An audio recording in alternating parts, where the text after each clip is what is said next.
tu eterna posesión. Eleva a Dios su dulce voz, la entera creación. El mundo es de mi Dios, conforta así pensar. Él hizo el sol y el arrebol, la tierra, cielo y mar. El mundo es de mi Dios, escucho alegre son del ruiseñor que al Creador eleva su canción. El mundo es de mi Dios y en todo mi redor las flores mi con gozo declaran que su amor. El mundo es de mi Dios, jamás lo olvidaré, aunque infernal parezca el mar, mi Padre Dios es Rey. El mundo es de mi Dios y al Salvador Jesús hará vencer por su poder con la obra de la cruz. El mundo es de mi Dios y al Salvador Jesús hará vencer por su poder con la obra de la cruz.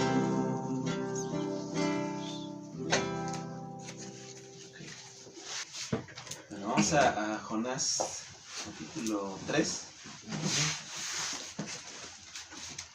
Cuando iniciamos esta pequeña serie, decíamos que el libro de Jonás es muy mencionado por los detalles que se dan en el libro, pero el detalle más frecuente en las historias de Jonás siempre es el hecho de que varios dicen una ballena se tragó a Jonás, ¿no? Hace 8 días veíamos que el texto no dice que fue una ballena, ¿no? Simplemente el texto nos dice que fue un gran pez. Pues pudo haber sido un tipo de pez que a lo mejor ya ni existe, o sea, que ya haya sido extinguido. O bien pudiera ser probablemente un pez que Dios haya preparado específicamente para ese momento. Entonces, pero el tema del libro no es la ballena, no es el mismo Jonás. El tema es el Evangelio y eso es lo que estamos tratando de descubrir, aunque hay mucho más enseñanza del libro, ¿sí? Por ejemplo, en el capítulo 1 vimos en primer lugar la desobediencia del profeta, ¿no? Y cómo Dios tiene que intervenir para hacer regresar a Jonás a la obediencia, ¿no? Por un lado, Dios le llama a predicar a Nínive, que era la capital asiria en aquellos tiempos, el pueblo asirio, y Jonás no quiere ir porque él dice en el capítulo 4, él intuye que Dios va a perdonar a Nínive, y Nínive los asirios eran una nación pagana, cruel, eran personas muy idólatras y muy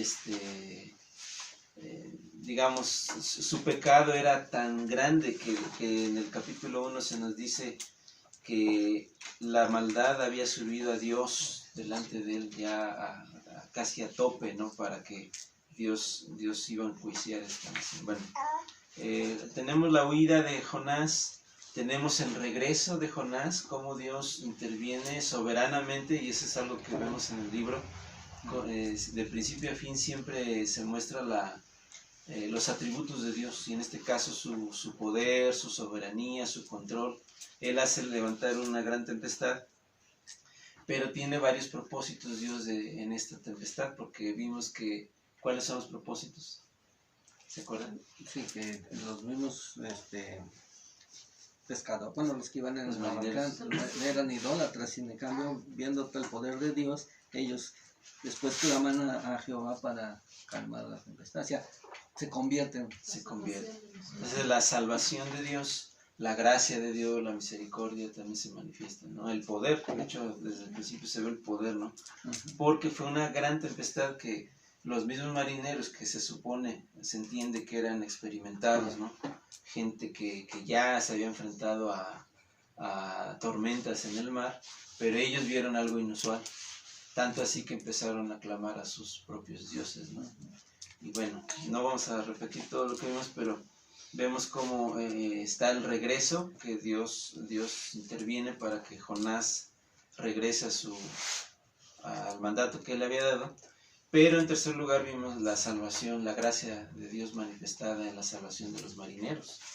¿Sí? Ellos hacen votos a Jehová y entienden que Jehová es el único Dios verdadero, y hay una conversión ahí genuina, ¿no? En estos hombres, y Dios tenía ese propósito. En el capítulo 2 ya vemos a Jonás, terminando el 1:17 es cuando se menciona este gran pez, y Dios tenía preparado un gran pez. Esto habla de la providencia de Dios, de su control absoluto.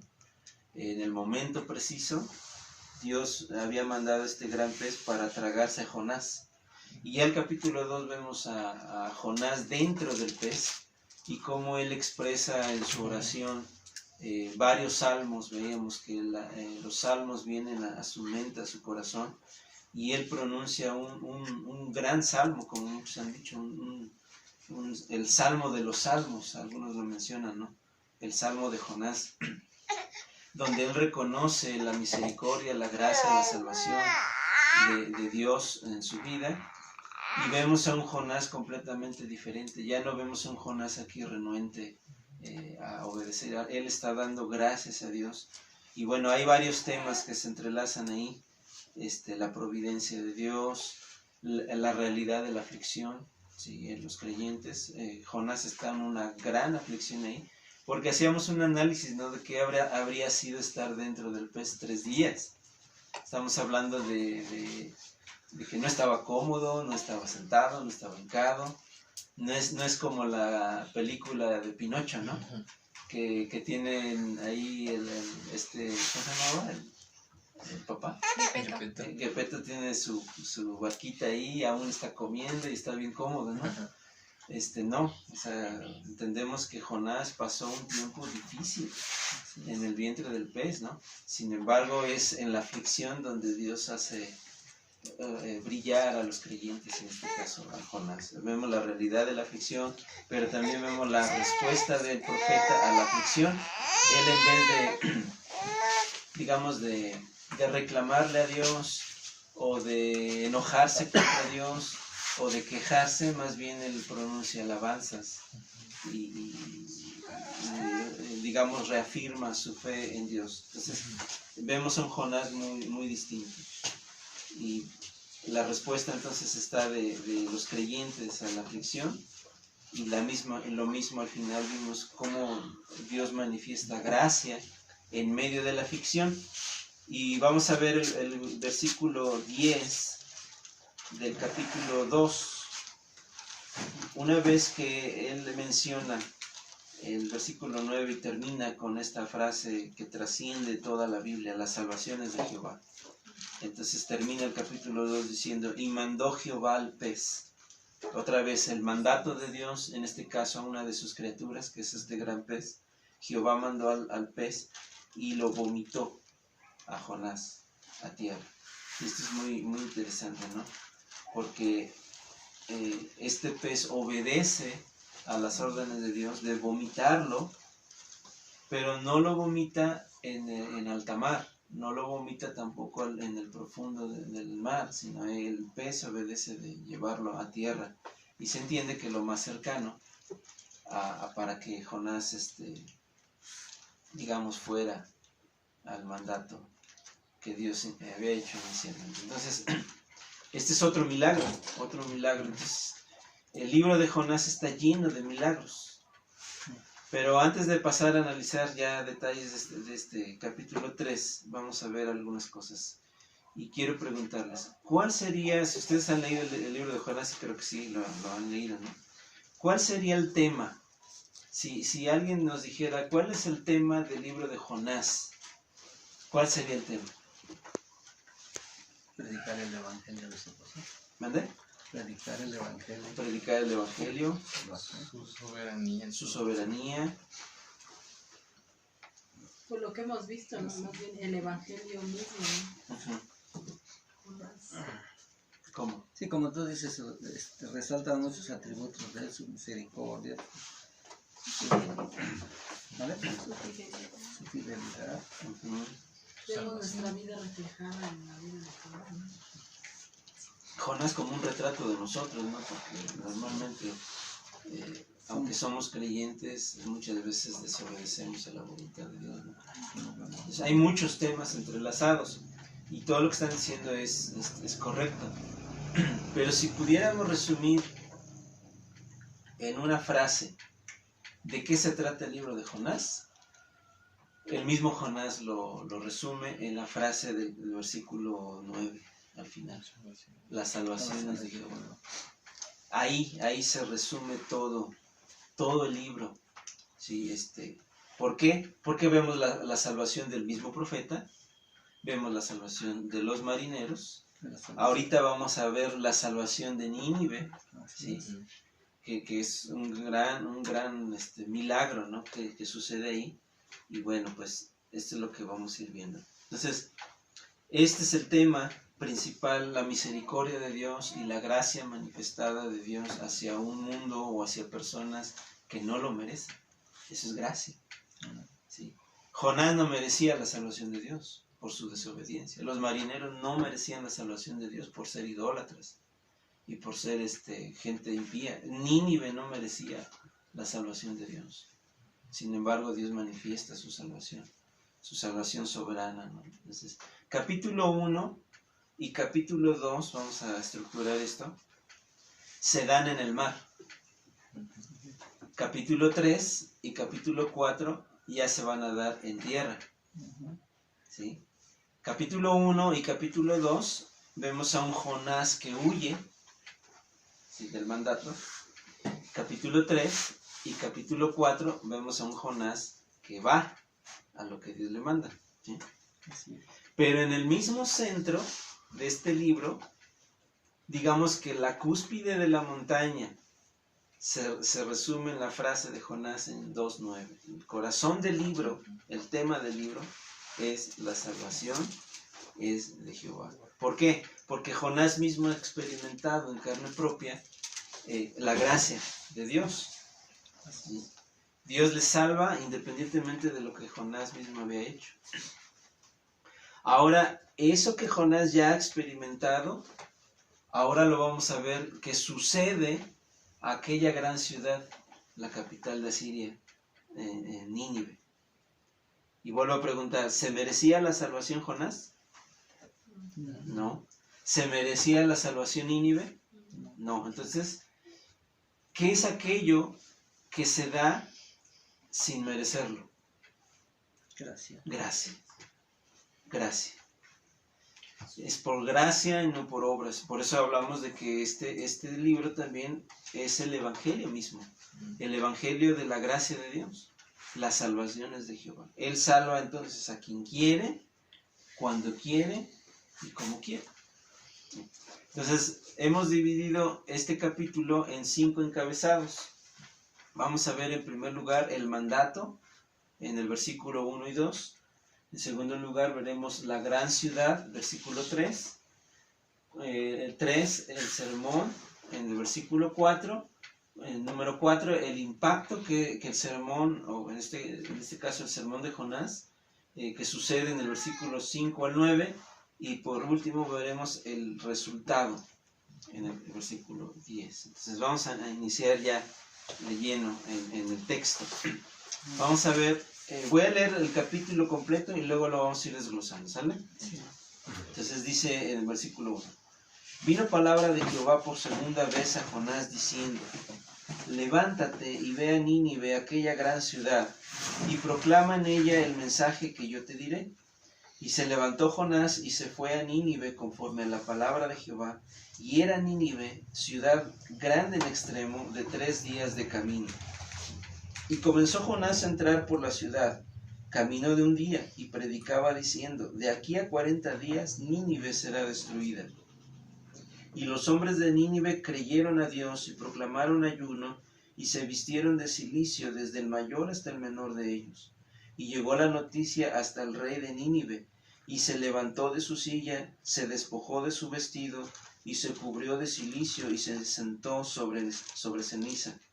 E hizo proclamar y anunciar en Nínive, por mandato del rey y de sus grandes, diciendo: Hombres y animales, bueyes y ovejas, no gusten cosa alguna, no se les dé alimento ni beban agua, sino cúbranse de cilicio hombres y animales, y clamen a Dios fuertemente, y conviértase cada uno de su mal camino, de la rapiña que hay en sus manos. ¿Quién sabe si se volverá y se arrepentirá Dios, y se apartará del ardor de su ira, y no pereceremos?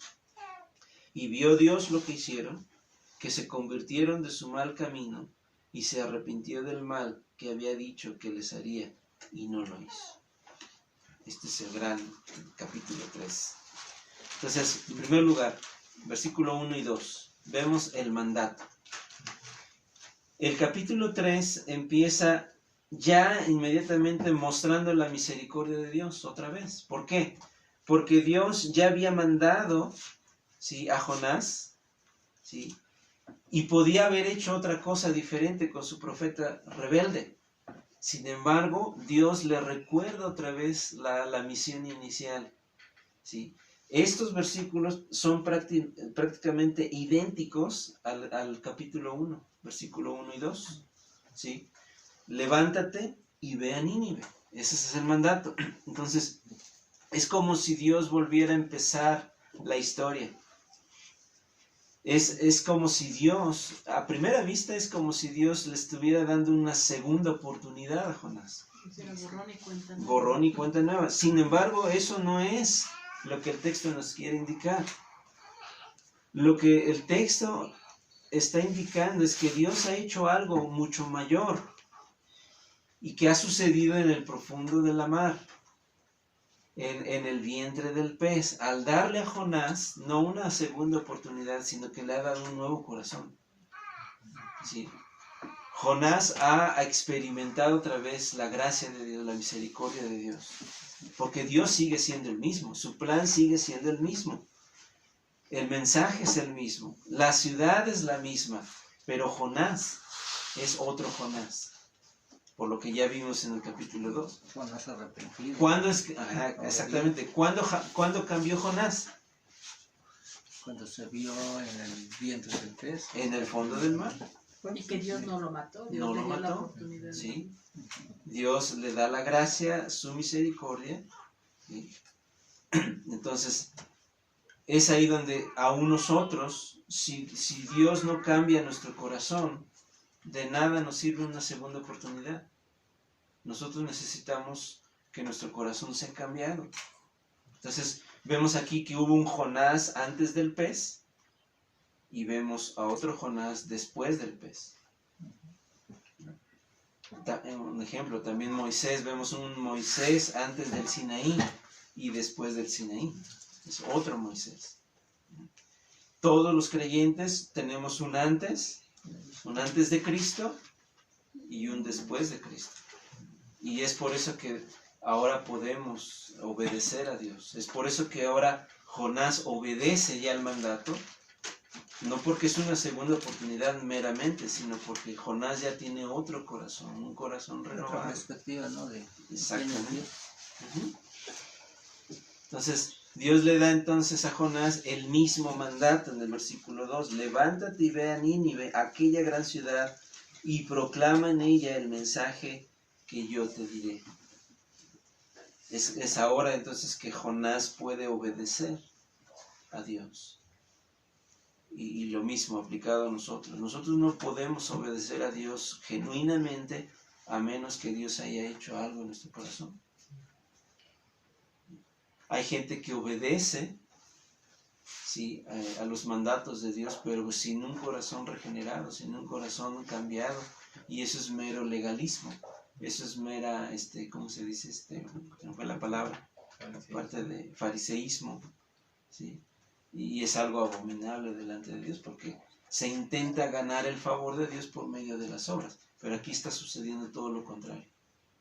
Jonás obedece no para ganarse la salvación, sino Jonás obedece porque ya es salvo. Y lo mismo los creyentes. Podemos obedecer a Dios a menos que Dios haya hecho ese gran cambio en nuestro corazón. Entonces, número 2. Vemos la gran ciudad, versículo 3. Se levantó Jonás y fue a Nínive conforme a la palabra de Jehová. Y era Nínive ciudad grande en extremo, de 3 días de camino. Entonces Jonás va a Nínive, tal como el Señor le ha mandado, pero se nos dice que Nínive, era una ciudad grande en extremo. Ahora, es grande para aquella época, obviamente, quizás no lo sea para nuestros días, hay ciudades mucho mayores, mucho más grandes, ¿sí? Pero en aquel tiempo, esta ciudad de Nínive era una ciudad grande en extremo, como lo dice el texto, repito, era la capital de Asiria, ¿sí? Y podemos ver más o menos la magnitud del tamaño de la ciudad por el número de personas que se mencionan en el mismo libro. Vayan al 4, capítulo 4. En el versículo 11, el último versículo del libro. Y se menciona que en Nínive había más de 120,000 personas. Ahora, estas 120,000 personas, hay varias posiciones, por lo menos 2. Algunos contabilizan a Nínive, cuando fue a Jonás, con 120,000 personas, ¿sí? Pero el texto nos dice que estas 120,000 personas, dice que no saben discernir entre su mano derecha y su mano izquierda. La otra posición es de que aquí está hablando de niños, ¿sí? Y entre paréntesis,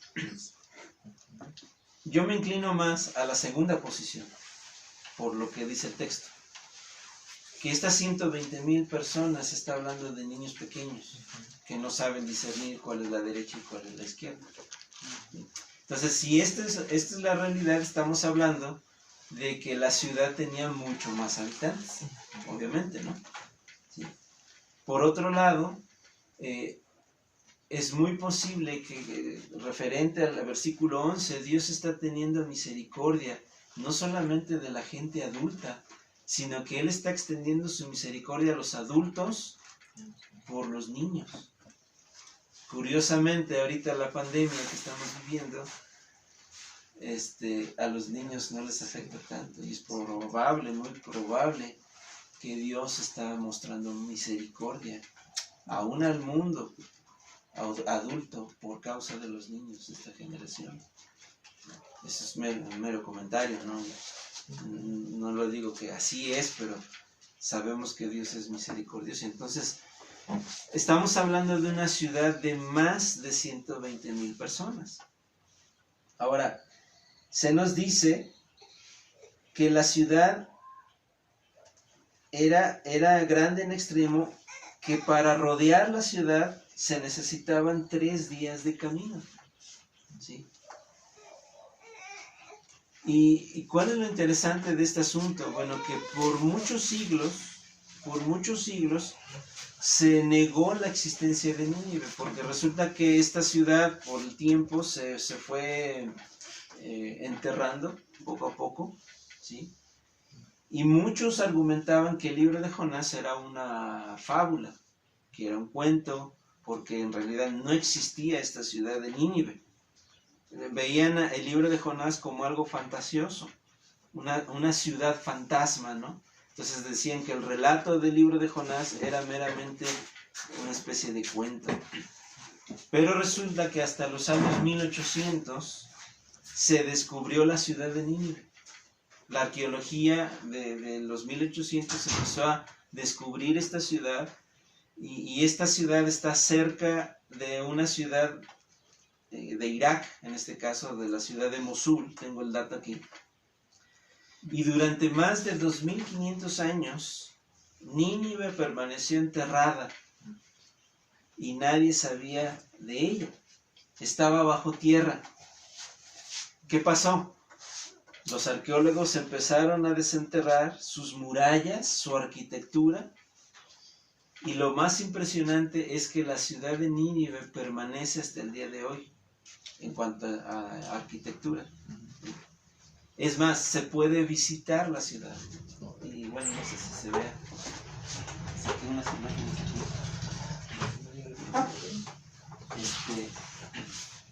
No creo que no se va a ver. Bueno, pero ustedes pueden ir a internet y ver la ciudad. Se va a ver. Creo que sí. Esto es Nínive. Wow. Actualmente, aquí están las imágenes, no sé si las alcanzan a ver, pero las murallas, lo grande que es esta ciudad, ya reconstruida, esta es la entrada aparentemente. Este es donde Jonás estuvo ahí. Vean.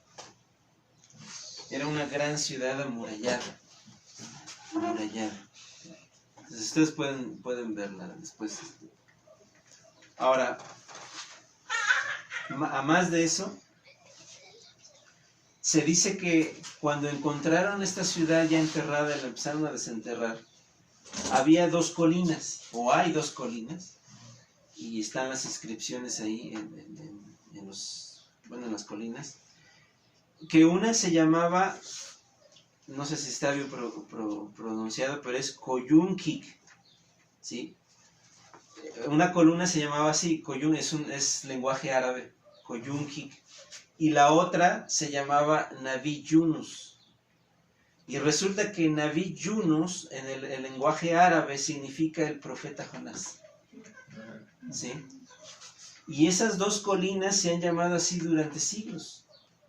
Cuando estos hombres empezaron a limpiar las colinas y a desenterrarlas, se encontraron con esta ciudad de Nínive prácticamente entera. Sus muros miden más de 35, y sí, más o menos, hay unos muros donde se ven, miden más de 35 metros de altura, y originalmente la ciudad tendría unas 1500 torres, que aparentemente son estas, ¿sí? Torres que rodean toda la ciudad. Su perímetro es aproximadamente de 100 kilómetros, ¿notas? Lo cual corresponde perfectamente al texto bíblico que se requería aproximadamente 3 días de camino para rodearlo. ¿Qué es esto? La arqueología corroborando lo que durante siglos ha estado diciendo el libro de Jonás. No solamente creemos por el texto bíblico que eso es suficiente, sino ahora creemos mucho más por lo que Dios había dicho ya durante siglos atrás. Entonces, esta era una gran ciudad amurallada. Pero lo que va a pasar en esta gran amurallada va a ser mucho más impresionante, porque podemos recordar aún en la Biblia, ¿no? Otra ciudad amurallada, Jericó, que Dios la derribó. Dios derribó sus murallas, ¿sí? Pero ¿qué pasó en Jericó? Fue por mandato de Dios a que Jericó, la ciudad, fuera exterminada por causa de la ira de Dios, aquella ciudad pagana. Sí, que son ruinas, ¿no? Sí. Entonces Dios derriba las murallas de Jericó para manifestar su ira. Ahora Dios va a derribar en cierta manera las murallas de Nínive, pero para manifestar su gracia. Y aún en Jericó se manifestó la gracia. ¿Se acuerdan de la historia? Sí, ¿no? Ah, de una torre, ¿no? Que quedó. ¿Con Me quién? estoy equivocando. ¿De Siloé? No, no. No. ¿Qué pasó en Jericó? Cuando José conquistó la primera ciudad de la tierra prometida fue Jericó, pero Dios había mandado anteriormente a unos espías y llegaron con una mujer llamada Rahab, y Dios salvó a Rahab y a toda su familia. Sí, porque fue que los guardó, no Sí, los escondió. exactamente. Pero los demás fueron exterminados. ¿Sí? Bueno, aquí vamos a ver algo impresionante porque vemos que Dios va a manifestar su gracia y no su ira a toda una ciudad, la increíble ciudad de Nínive. Entonces vamos a ver un milagro grandísimo. Y eso nos lleva ya ahora a analizar un poco acerca del sermón o el mensaje del profeta en el versículo 4. Ya vimos el mandato, ya vimos la gran ciudad, ahora veremos el sermón. Y comenzó Jonás a entrar por la ciudad camino de un día y predicaba diciendo: de aquí a 40 días Nínive será destruida. ¿Cuál es el sermón de Jonás? Arrepentimiento. Sí, pero el texto que dice. Sí, pues anunciando que en 40 días iba a ser destruido, ¿no? Ahora, Si no se arrepentían, bueno, ¿cuál es el sermón? el evangelio. Simplemente de aquí a 40 días Nínive será destruida. Eso es todo lo que Jonás dijo.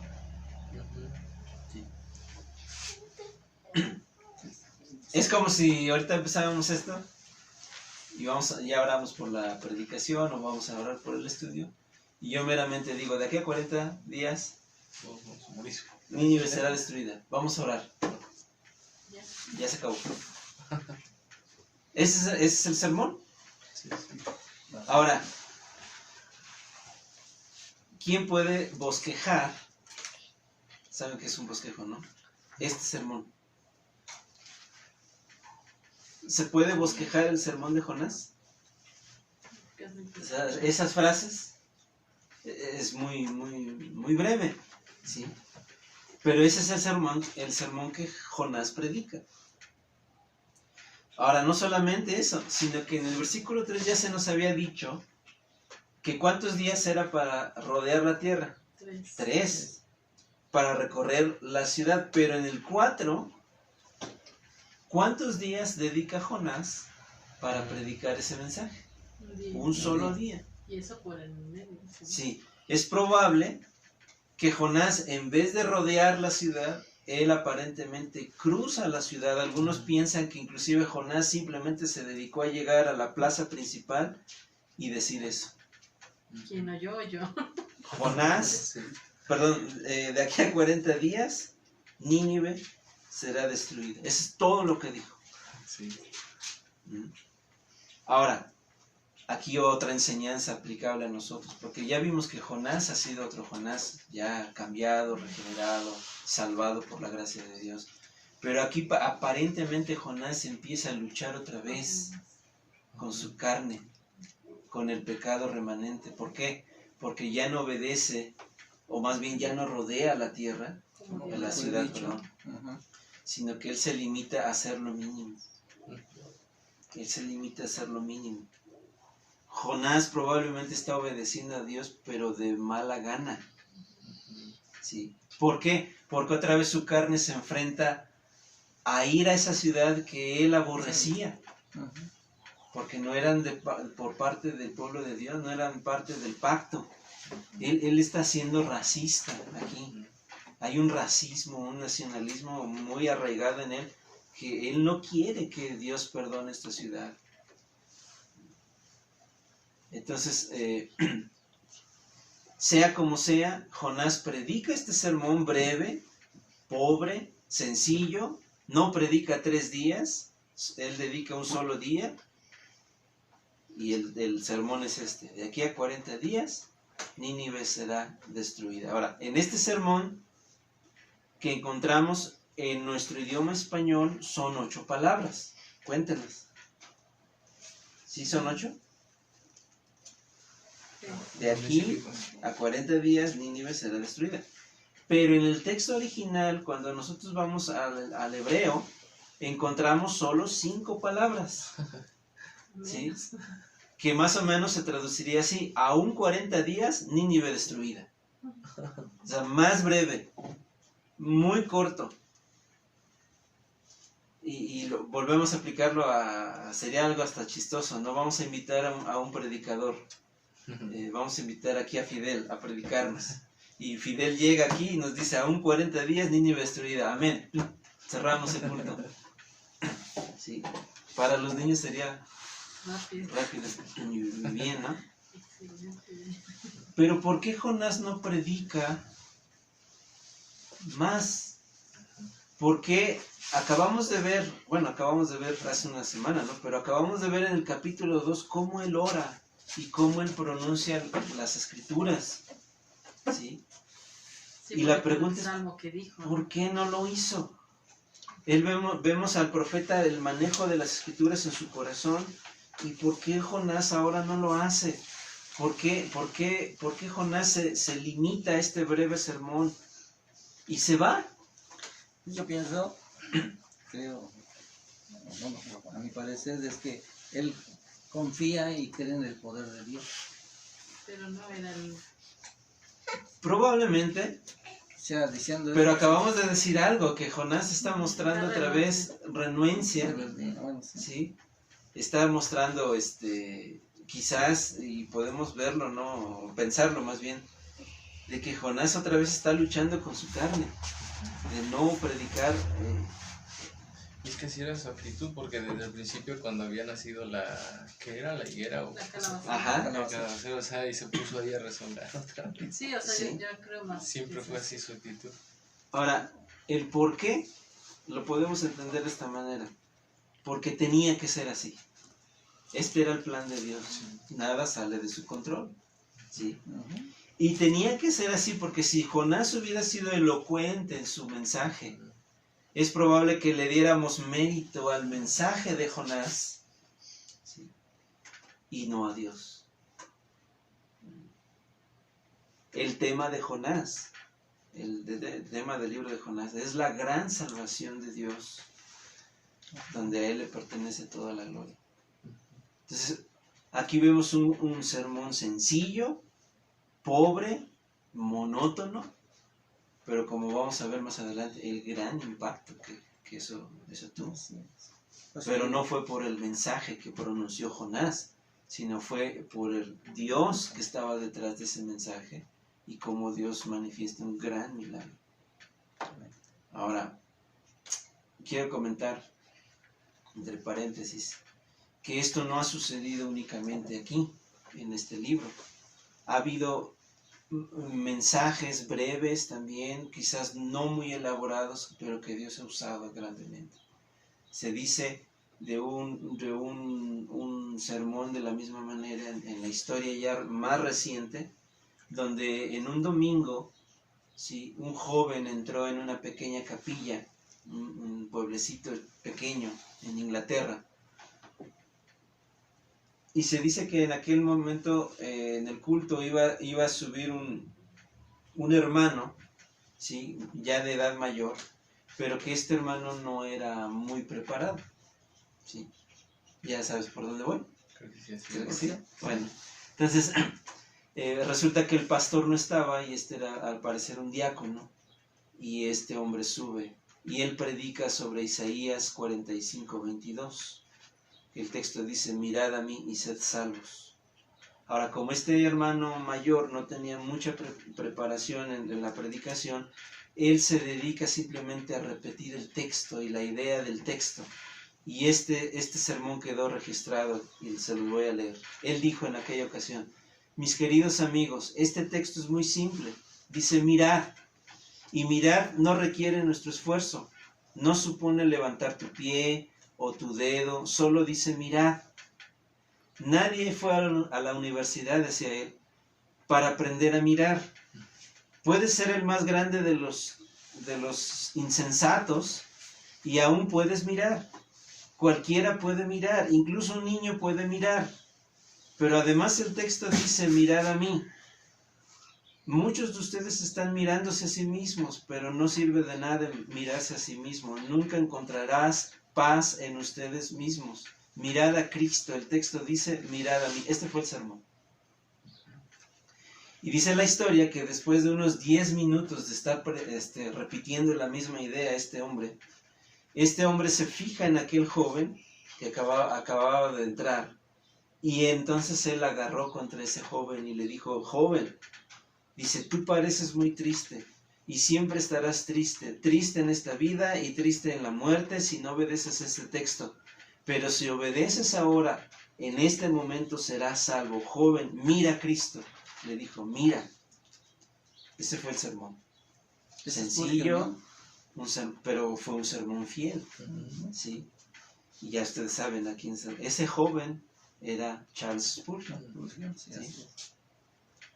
Y este sermón sencillo salvó a este hombre, a este joven que aparentemente tenía creo 16 años en aquel tiempo. Aparte de que providencialmente Spurgeon cuenta, ¿no?, que él entró a esa capilla no por la iglesia al que él iba, sino porque había un invierno y estaba nevando y por causa vio la capilla y se metió ahí y ahí Dios lo salvó. Este hombre, Carlos Spurgeon, fue pastor a la edad de 16 años y dice su biografía que a los 20 años él ya había predicado más de 300 sermones y aparte que escribió cientos de sermones. Predicaba cada domingo a más de 5,000 almas en su iglesia y se hacían copias cada semana, aproximadamente 25,000 copias que se escribían sus sermones en papel. No había celulares ni nada de eso, internet, ¿sí? Y se leían en todo el mundo. Después de 40 años de ministerio, se dice que en el ministerio de Charles Spurgeon no hubo un solo domingo donde no hubiera conversiones en su iglesia. Es un ministerio tremendo. Y lo mismo vemos, un sermón sencillo, pero un tremendo impacto, un gran impacto. Ahora, ¿por qué razón existe esto? Porque estos ejemplos nos vuelven a enseñar la frase que Jonás menciona en el capítulo 2, que la salvación es de Jehová. No es de méritos de los predicadores, de los profetas, no es por nuestras fuerzas, no es por nuestros medios. Cuando Dios quiere salvar a alguien, Él lo hace. Hablando ya del texto bíblico, en Hechos 26, vemos a Pablo predicar ante Agripa. Y es un sermón bien elaborado. La pregunta es, ¿se convirtió Agripa? No. No. ¿Por qué? Porque Dios es soberano en la salvación. Sin embargo, este mensaje breve que vemos en el versículo 4, salva, o Dios salva a través de este sermón, a una ciudad de más de 120,000 personas. ¿Cómo se explica? La salvación de Jehová, la soberanía de Dios. Entonces, a través de este sermón breve, los hombres de Nínive se arrepienten y se vuelven a Dios, a pesar de que sus llamamientos al arrepentimiento no fueron muchos. En el sermón de Jonás, vean, él no hace el llamado al arrepentimiento. Él no hace un llamado al arrepentimiento. Tampoco hace un llamado a la fe, en creer en el Dios verdadero. Lo único que Jonás menciona es el juicio de Dios. Es lo único. Nínive no había gozado anteriormente de varios llamamientos por parte de Dios. Es el único que se menciona. Nínive no había experimentado la voz de un solo profeta. Solamente Jonás.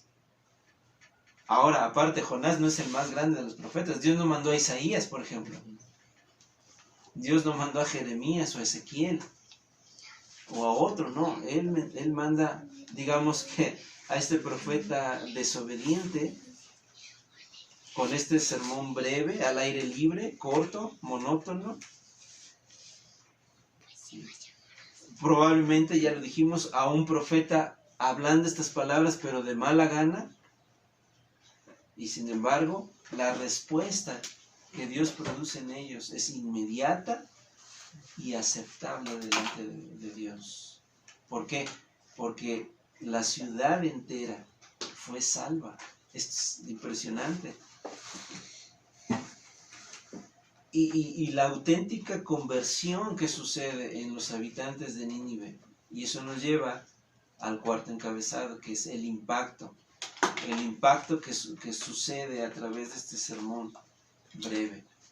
Y lo vamos a ver en el versículo 5 al 9. Ahí dice, bueno, pero ahí no dice, y ¿cómo se llama?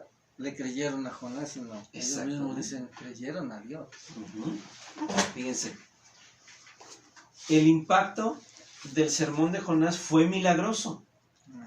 Milagroso completamente, porque 120,000 personas se arrepienten de sus pecados, creen al mensaje, ¿sí?, que Dios estaba profiriendo por Jonás. Entonces nos estamos presentando ante un gran milagro. Un gran milagro. ¿Por qué? Porque ¿quién puede poner de acuerdo a 120,000 personas en un mismo día?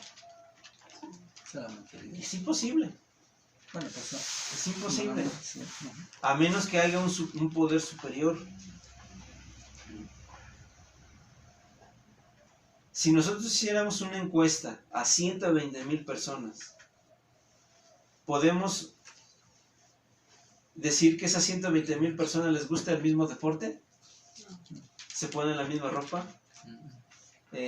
¿Votarían por el mismo candidato? no. ¿No? Mucho más en cuanto a la fe, o en cuanto a esta obra de arrepentimiento, o más bien fruto de arrepentimiento. Es imposible. Es imposible que 120,000 personas hagan lo mismo como uno solo, en un solo día. Y aún el rey de Nínive, que decía, de cierta manera tenían poder, vamos, como... Exactamente. Entonces, tenemos ante nosotros, creo yo, el más grande avivamiento de toda la historia. De toda la historia. Porque en un solo día, con una predicación así, y la conversión de más de 120,000 personas. Comenzó, dice el texto, 5, y los hombres de Nínive creyeron a Dios. Esto es algo que yo también iba a comentar. No creyeron a a Jonás, sino creyeron a Dios. Y proclamaron ayuno. Se vistieron de cilicio desde el mayor hasta el menor de ellos. Hubo evidencia. Hubo evidencia de una verdadera conversión. Ahora, esta frase, desde el mayor hasta el menor, también me recuerda a un pasaje bíblico que está en Génesis. Cuando se habla de Sodoma y Gomorra, dice que la gente era tan mala, tan impía, desde el menor hasta el mayor. ¿Sí? Pero aquí se habla en otro sentido, que todos creyeron a Dios, desde el mayor hasta el menor de ellos. Ahora vamos a quitar por un ratito lo que ya sabemos del texto y cómo Dios obró. Si lo viéramos de una forma humanamente, y vemos a Jonás llegando a la ciudad de Nínive, ¿qué esperaríamos de Jonás? ¿Qué habría pasado con Jonás al llegar a una ciudad pagana, cruel, sin conocer al Dios verdadero? Jonás llega, predica, ¿qué hubiera pasado con Jonás? No le hubieran hecho caso, quizás hasta lo hubieran corrido, Hinchado. o linchado, ¿sabes? O lo matan. Eso sería lo más obvio. Sin embargo, dándole un poquito de esperanza, supongamos que Jonás llega a Nínive y predica. Humanamente pudiéramos pensar que un grupito, una familia o dos familias creyeron al mensaje. ¿Sí? ¿Qué sería para nosotros ahora, no? Que un misionero va a una ciudad, yo cuando compartí esto en la iglesia, yo ponía el ejemplo de, por ejemplo, aquí nosotros tenemos a Catemaco, ¿no? Que es reconocida por la brujería. No, yo nunca he ido, pero creo que hay una isla, algo así, donde están concentrados. Bueno, supongamos que mandamos a un misionero, te mandamos a ti, y vas a predicar a Catemaco. Un gran éxito sería que uno de esos familias de brujos acepten el mensaje, y ahora tú estás yendo a dar un estudio cada 8 días, ¿no? Sería bonito, sería padre, ¿no? Un éxito. ¿Sí? Pero si escucháramos que Fidel va y toda la isla o toda la comunidad de brujos se convierte al Señor, estamos hablando de un avivamiento, y lo mismo estamos viendo aquí. Jonás llega y se convierte toda una ciudad de más de 120,000 personas. Dios es el que cambia el corazón. Ahora, un detalle que quiero notar aquí es porque a veces leemos rápido y vemos la reacción del rey. ¿Sí? Pero el arrepentimiento no sucedió de arriba hacia abajo en autoridades, sino empezó de abajo hacia arriba. ¿Sí lo notan? Porque dice que los hombres de Nínive creyeron a Dios y ellos mismos proclamaron ayuno. ¿Sí? Ellos mismos se vistieron de cilicio, desde el mayor hasta el menor. Y luego en el 6 se nos dice que llega la noticia al rey de Nínive. ¿Y qué hace el rey? Se levanta de su silla, se despoja de sus vestiduras reales, ¿sí? Y él mismo se cubre de cilicio y se sienta sobre ceniza, y entonces él hace una proclamación, un edicto, ¿sí? Y el mandato del rey es de que habría ayuno, no solamente de hombres, sino aún de los animales. Es un detalle muy, muy interesante, muy, muy, muy importante que debemos notar.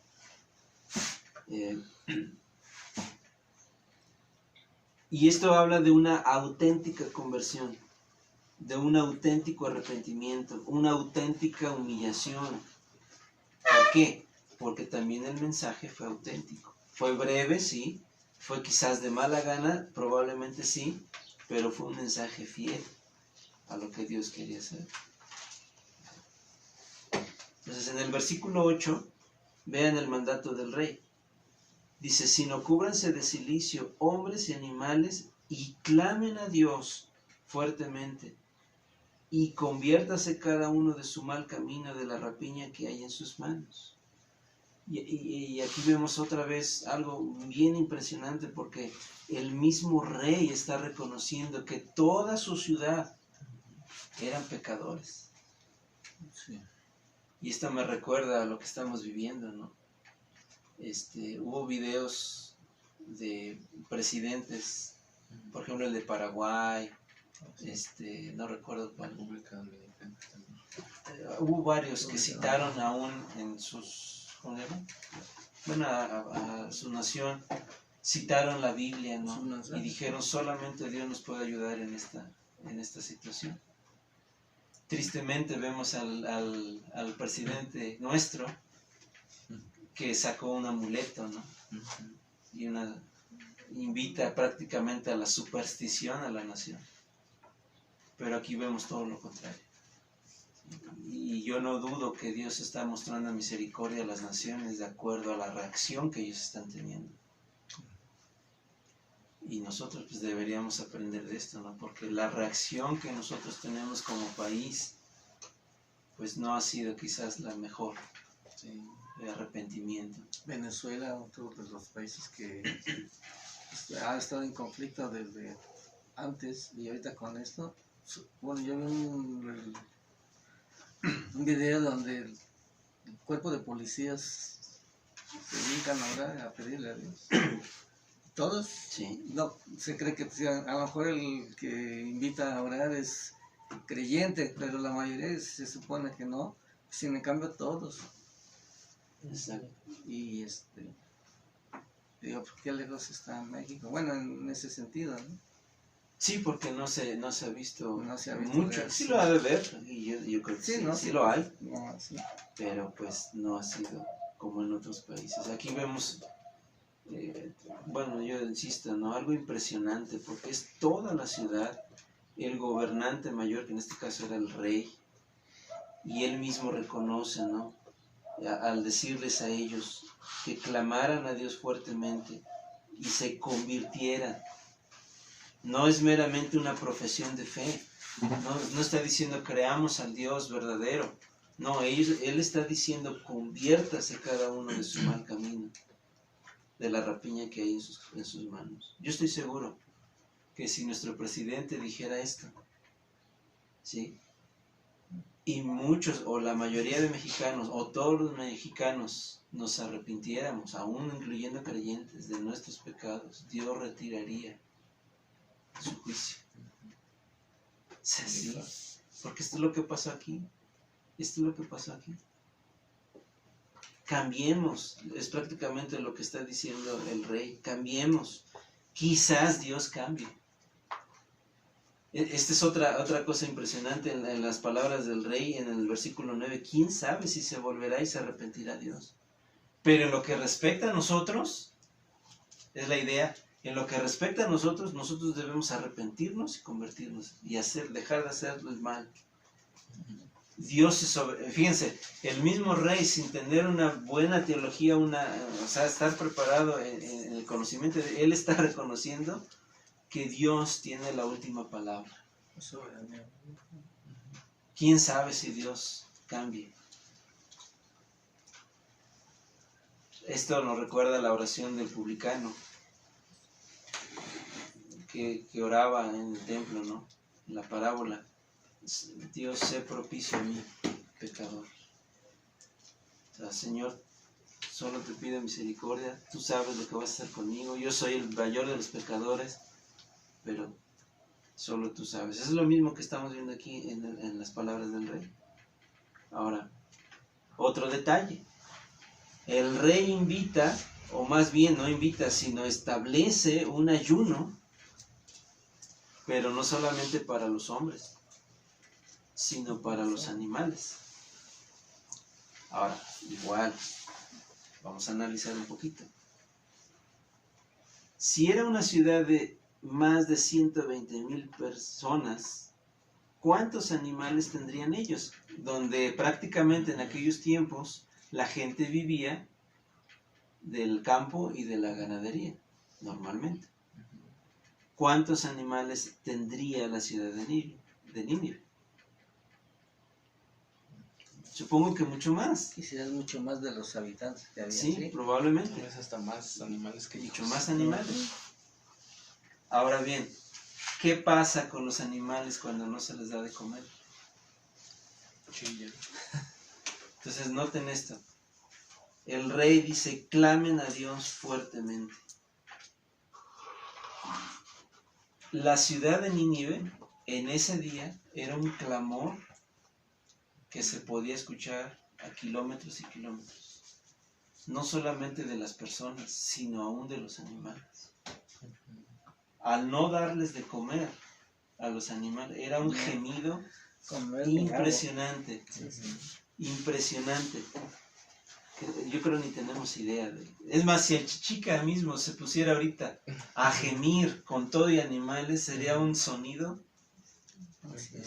tremendo, de clamor. Lastimoso.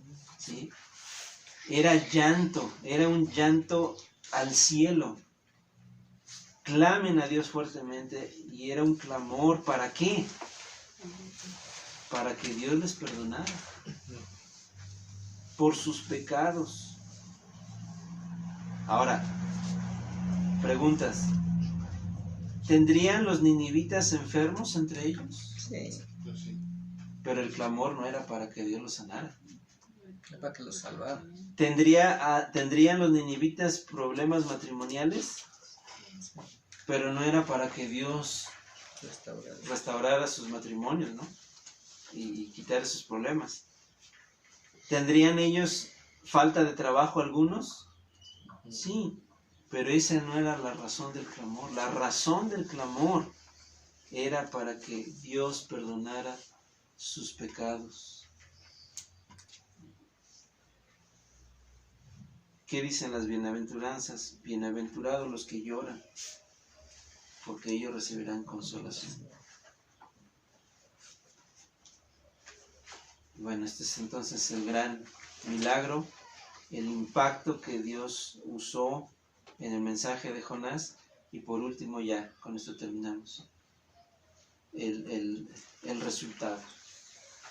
¿Cuál fue el resultado de todo esto? Bueno, ya vimos la salvación de los ninivitas, pero hay un resultado mayor en el versículo 10, que se nos dice que vio Dios lo que hicieron, que se convirtieron de su mal camino. No solamente que clamaron, no solamente que hicieron una especie de teatro, no, ellos se convirtieron. ¿Qué significa la conversión?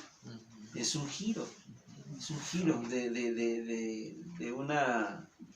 de un sentido hacia el otro.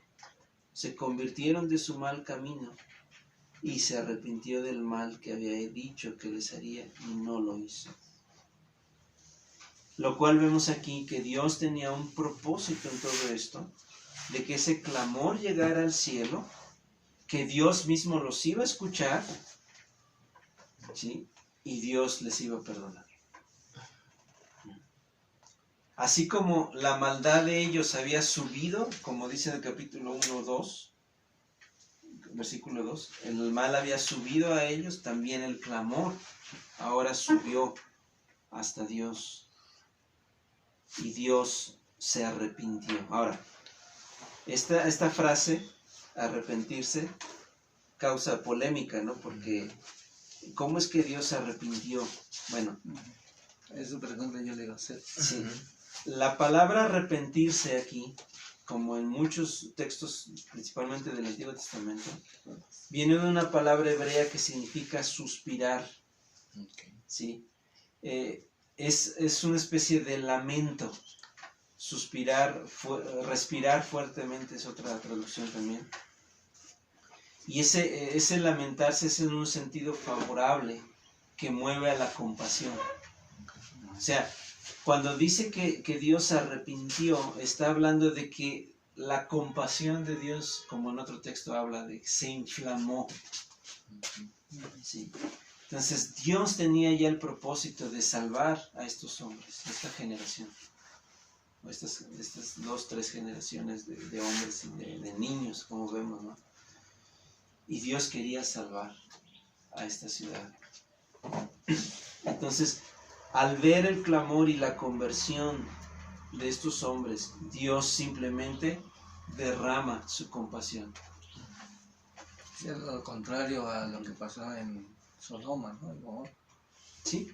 Ahí sí. Este arrepentirse de Dios no significa que Él cambió de planes. No, y eso ya estaba en su plan, desde el inicio. No quiere decir que lo hicieron cambiar. No, tampoco nos indica que la oración o el ayuno cambia los propósitos de Dios. No, Dios es inmutable. Dios no es hombre para que mienta, ni hijo de hombre para que se arrepiente, dice Números 23. Dios ya lo había decretado así. Dios orquestó todo para que esto sucediera así. Entonces vemos que el plan de Dios desde un inicio era salvar a Nínive.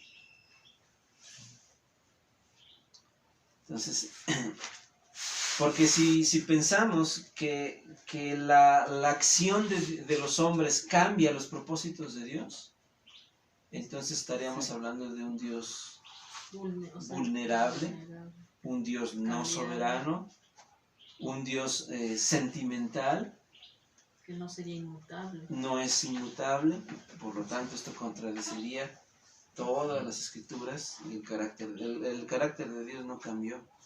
Claro.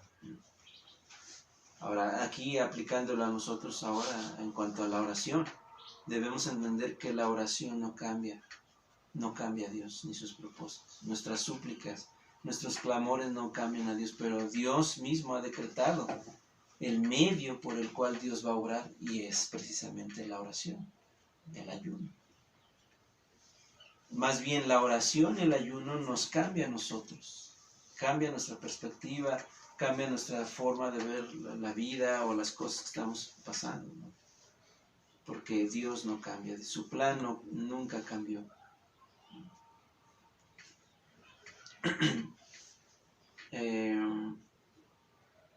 Dice un pastor, un comentario aquí, dice: ni la oración ni el ayuno son una vara mágica, una varita mágica. Dice más bien, la oración es una súplica y el ayuno es un amplificador de esa súplica. Pero al final Dios hace siempre lo que Él quiere. Entonces en el versículo 10, terminando esto, vemos otra vez la soberanía de Dios, cómo brilla en la salvación, la gracia de Dios brillando, condescendiendo con la gran necesidad de los ninivitas. ¿Cuál era la gran necesidad de los ninivitas? La gran necesidad era la salvación de Dios, la salvación de Jehová. Entonces, este es un gran avivamiento que nosotros podemos ver. Termino con estas preguntas. ¿Fue la conversión de Nínive debido a la elocuencia o a la inteligencia de Jonás? No. ¿Fue la conversión de Nínive debido a las herramientas evangelísticas o los recursos que usaba Jonás? Por ejemplo, Jonás usó folletos, hizo mimos, payasos, conciertos. No, solamente fue su voz, ¿sí? Pero ¿fue la conversión de Nínive debido al buen corazón o a la decisión de los ninivitas a buscar a Dios? No, ellos eran impíos, paganos, desalmados, perversos. Entonces, ¿a qué fue debido que un mal sermón convirtiera a 120,000 personas en un solo día? Exactamente. La superabundante y todopoderosa, soberana gracia de Dios. Y así es con nosotros. ¿Por qué somos salvos nosotros? ¿Porque somos buenos? ¿Por el predicador que nos predicó? ¿Sí? Dice el Señor Jesús, todos deberíamos decir somos siervos inútiles. ¿Por qué hemos sido salvos? Porque Dios es grande en gracia. Su soberanía se ha manifestado con cada uno de los creyentes. Entonces, ¿cómo resumimos el capítulo 3? En una sola frase. La misma frase que usamos al principio. La salvación pertenece a Jehová o es de Jehová. Y así con nosotros. Por otro lado, también nos da esperanza este capítulo, porque Dios usó a Jonás a pesar de Jonás. Dios nos puede usar a nosotros a pesar de nosotros. ¿Quiénes somos? Por otro lado, cuanto más bajos y viles somos los instrumentos, más gloriosa la salvación de Dios y su poder.